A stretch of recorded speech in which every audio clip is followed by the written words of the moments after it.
안녕하세요. 이번 시간에는 워너비 휴먼이라는 팀의 발표를 보여드리도록 하겠습니다. 이 친구들은 2주차 기존에 다른 프로젝트를 하다가 이제 인공지능 프로젝트를 하게 된 친구들인데요. 이 친구들 같은 경우는 이제 인공지능 초반에 2주차가 됐어요. 그래서 인공지능 아주 기본적인 큰 메커니즘이나 역사들을 공부를 했고요. 그 다음에 그 다음 스텝입니다. 이게 두 번째 시간인데 한번 발표 보도록 하겠습니다. 그냥 지금 표정 보면 괜히 프로세스를 구축하게 만들었는가? 들어라 사무엘아. 그냥 지금 표정 보면 괜히 시비 걸고 싶어. 자, 한번 해보자. 아주 친한 친구라 네. 그런 거예요. 네. 워너비 휴먼 팀 발표 시작하겠습니다. 목차는 다음과 같습니다. 금주에 저희는 아이디어의 실마리가 되었던 두 논문의 실제 프로젝트 구조를 살펴보고 실제로 저희가 구현을 할 때 어떤 식으로 구현할지에 대한 방향을 잡기 위해서 크게 두 가지 방향에 초점을 두고 프로젝트 구조를 살펴봤습니다. 한 가지는 AI 에이전트들이 어떤 식으로 생각을 하게 만들 것인가, 또 한 가지는 AI 에이전트들을 어떤 식으로 소통시키고 일하는 프로세스를 구축하게 만들었는가 였습니다. 저는 AI 에이전트들의 업무 프로세스 부분에 대한 조사를 진행을 했고, 사무엘 팀원은 AI 에이전트들의 생각 프로세스 부분에 대한 조사를 맡아서 진행했습니다. 우선 제가 맡은 업무 프로세스 부분에 대한 조사를 먼저 설명드리겠습니다. 제가 참고한 논문은 소프트웨어 개발을 위한 의사소통이 가능한 에이전트라는 제목의 논문으로서 간단히 요약하자면 AI 에이전트들끼리 모여서 차린 게임 회사는 어떤 모습일까라는 질문을 시작으로 게임 회사를 만들어 각각의 역할을 가진 NPC를 LLM 모델을 통해서 부여해주고 소프트웨어 개발 회사가 일하는 방식을 본따 NPC들이 협업해서 게임을 만드는 시스템을 구축을 했고 결과적으로 에이전트들끼리의 의사결정과 코드 빌딩 그리고 디버깅과 문서화까지 진행하는 모습을 보였다라는 내용입니다. 이들이 일을 진행하는 방식은 워터폴 방식을 따르고 있었는데요. 도식화하자면 지금 보시는 바와 같고요. 그림에서 보시다시피 이 프로젝트에는 다양한 역할의 AI 직원들이 존재를 하고 각 단계마다 주 결정권자와 보조자의 대화로서 의사를 결정하게 됩니다. 크게 기획, 개발, 테스트, 문서화 단계로 나뉘어져서 AI들은 각 과정별 필요한 요소들을 자연어를 통해서 스스로 토론하며 찾아가게 되고 의사결정이 되고 나면 해당 결과를 산출물로 만들고 만들어진 산출물을 스스로 혹은 다른 NPC와 소통하면서 결과물을 다듬어 나가게 됩니다. 저는 이 업무 프로세스 자체가 어떤 식으로 구현되어 있는지 확인을 한번 해봤는데요. 구현 과정은 생각보다 간단했습니다. 이 프로젝트의 전체 코드는 유저가 요구사항을 입력해서 메인 코드를 실행시키게 되면 채체인이라는 메인 파일에서 다음과 같은 4개의 메서드를 순차적으로 실행시키므로 개발된 결과를 저장하는 형태의 구조를 띠고 있었습니다.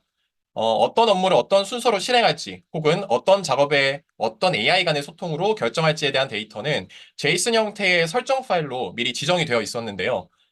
총 3가지, 지금 왼쪽에 보이시는 전체 구조를 잡아주는 채체인 컨피그, 그리고 각 의사결정 단계에 대한 정보를 제공하는 페이즈 컨피그, 그리고 각각의 AI 역할을 설정하는 롤 컨피그로 구성이 되어 있었고, 이 파일들이 제공하는 정보에 따라서 AI들의 개발 프로세스가 결정되는 시스템이었습니다. 하나씩 살펴보자면 우선 채체인 컨피그의 경우 프로세스 전체의 구조를 담고 있는 데이터로서 체인, 리크루먼트 그리고 그 외의 요소들로 이루어져 있었고 체인의 경우 개발 프로세스의 각 단계를 순서대로 입력해둔 배열로서 각각의 단계는 해당 단계의 이름과 이 단계의 속성 그리고 해당 단계를 얼마나 반복할지에 대한 정보와 결론에 대한 셀프 피드백이라 할 수 있는 리플렉트 과정을 해당 단계에서 실행할지 말지 등에 대한 정보를 포함하고 있습니다.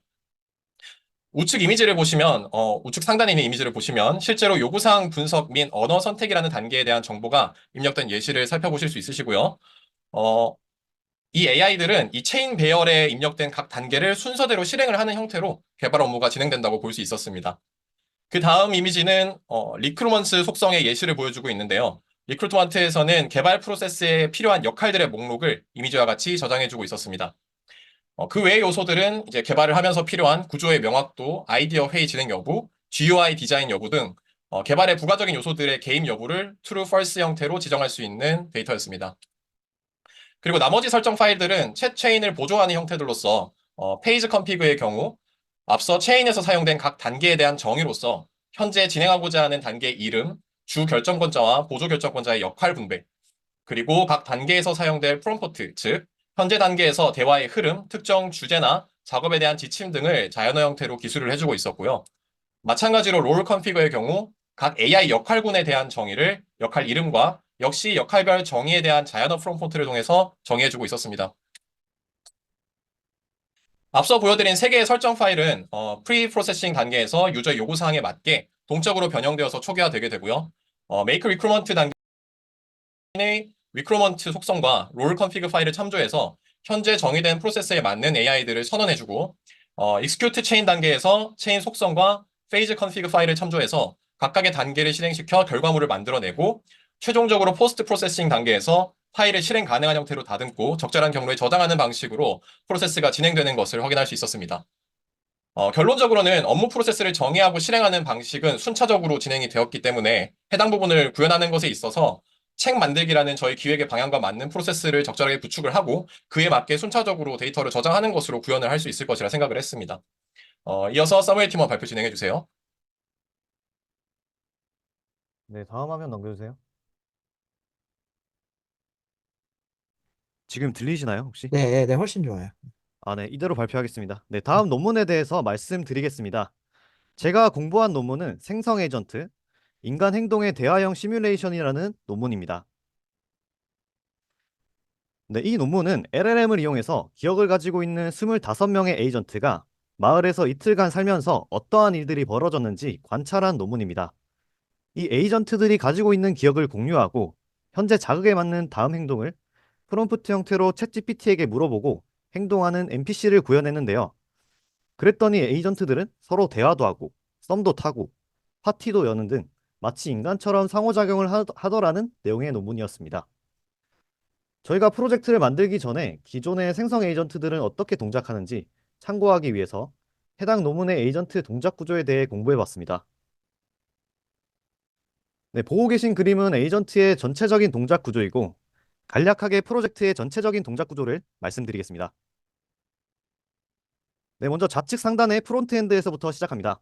시뮬레이션을 시각적으로 보여주는 프론트엔드에서 현재 환경, 즉 현재 시간과 시뮬레이션의 이벤트를 백엔드에 전송하고 난 뒤에 에이전트의 알고리즘이 시작됩니다. 이후 펄시브라는 인식 관련 함수가 에이전트 주변 상황을 인식한 뒤에 에이전트 메모리에 저장하고 주변 상황 데이터 리스트를 반환합니다. 다음으로 리트리브라는 기억 검색 관련 함수가 앞에서 만들어진 주변 상황 데이터 리스트들을 바탕으로 에이전트 메모리 전체 데이터를 검색해서 앞으로의 에이전트 계획에 필요한 컨텍스트를 만듭니다. 그 다음으로는 플랜이라는 계획 관련 함수가 앞에서 만들어진 컨텍스트를 바탕으로 챗GPT와 대화를 주고받으면서 다음 행동을 계획한 뒤에 해당 계획 데이터를 반환합니다. 그 다음으로는 리플렉트라는 함수가 앞에 있었던 검색 과정에서 중요도라는 변수를 체크하고 그 값이 인계값 이상일 때만 메모리 전체 데이터를 챗GPT로 검토하고 새로운 생각을 메모리에 저장하는 역할을 합니다. 그리고 execute라는 함수가 실행되면서 프론트엔드로 다음 행동 데이터가 전송되고 프론트엔드에서 에이전트의 새로운 행동을 표현하면서 한 사이클이 마무리되고 게임 내 시간으로 10초가 흐르게 됩니다. 네, 다음으로는 각 단계에 따라서 좀 더 디테일하게 공부한 부분을 말씀드리겠습니다. 먼저 펄시브 부분입니다. 에이전트의 데이터와 현재 환경 데이터를 매개 변수로 하여 에이전트 주변의 이벤트들을 인식하고 리스트를 만들어 컨셉트 노드라는 인스턴트 형태로 메모리 스트림에 추가됩니다. 그 다음에 리트리브 부분입니다. 앞에서 인식 부분에 만들어진 데이터를 바탕으로 메모리 전체 데이터에서 최근성, 중요도, 관련성으로 점수를 매긴 후에 검색 메모리에 저장합니다. 네, 현재 공부는 여기까지 진행했고 나머지 계획, 반성, 행동 단계는 차주에 공부 완료할 계획입니다. 그리고 실제 출판과 관련된 프로세스를 조사하면서 저희 프로젝트의 프로세스를 기획해 볼 예정입니다. 이상으로 워너비 휴먼팀 발표 마치겠습니다.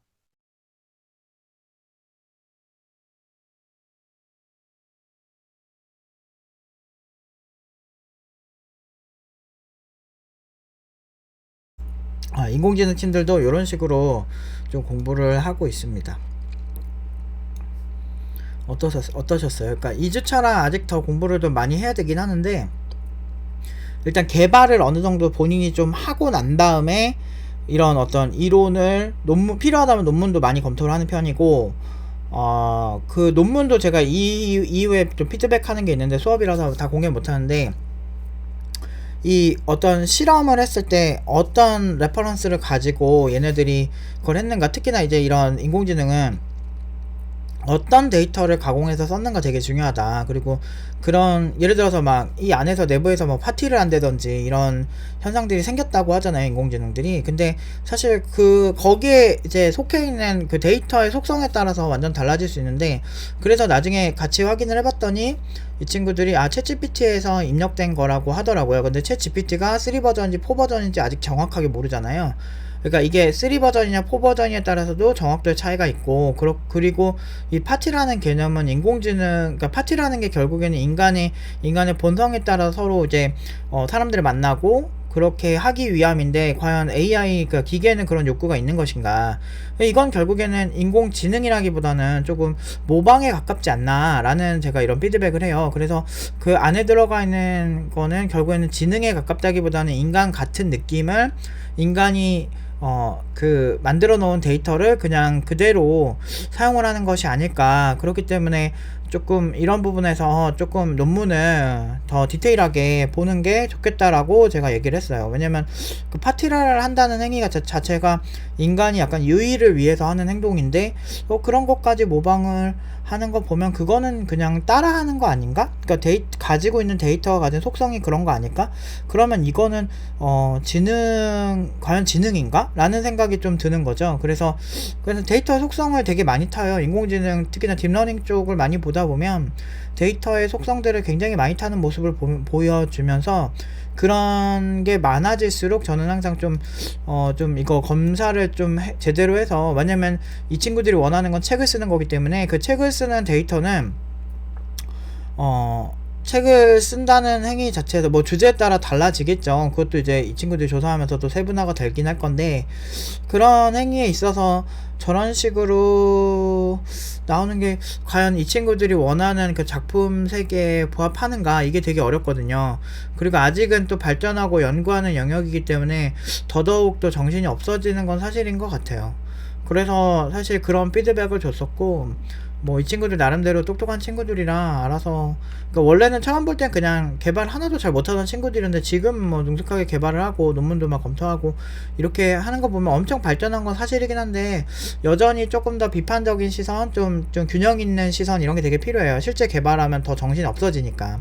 그래서 초기에 설계를 할 때 굉장히 좀 많은 그 가설들을 머릿속에 세우고 비판적인 시선으로 그 논문을 그냥 믿는 게 아니고, 논문들도 급이 있잖아요. 그리고 급도 있을 뿐더러, 그리고 어떤 논문이 어떤 근거를 가지고 진짜 현실적으로 이걸로 이렇게 만들었을 때 잘 되냐 안 되냐, 이런 것도 약간은 개발해보면서 좀 지켜볼 필요가 있거든요. 그래서 그런 부분에 대한 이제 피드백을 좀 줬죠. 아무튼 이런 식으로 공부를 하시면 계속 비판하고 토론하고 생각하고 그리고 좀 수준 있는 개발자들이랑 같이 하는 게 되게 좋습니다. 뭐 고만고만한 수준에 있는 사람들이랑 하면 토론이 안 돼요. 그래서 좀 어느 정도 뭐 그런 것도 갖춰지고, 그렇게 해서 팀노바가 잘 되는 겁니다. 이렇게 팀노바에 있는 친구들이 개발 잘하는 이유가 다 이유가 있는 거예요. 그러니까 왜냐면 다 잘하고 이 친구들이 서로 개발 수준이 높으니까 서로 이제 얘기하는 그 수준이나 이런 게 좀 많이 달라요. 그래서 이렇게 교육을 이렇게 만들려고 이렇게 하는 거죠. 이 친구들 이렇게 하면은 무난하게 5천 이상은 대부분 갑니다. 지금 오늘 발표한 팀들은 다 5천 이상으로 무난하게 가고, 뭐 엊그제도 뭐 준영이가 그렇게 5천에서 6천 사이에 갔고, 그리고 그 다른 친구들도 요새 5천 이상은 다 가는 분위기니까, 2년 동안 5천 이상은 다 갔으니까 좀 이렇게 하면 근데 더 높게 갈 확률이 높아요. 5,500 이상은 무난하게 가지 않을까. 물론 구현이 다 된다면. 저렇게 가설을 세우고 구현 안 되면 못 갑니다. 아무튼 이게 만만치 않아요. 아무튼 오늘은 여기까지 하도록 하겠습니다.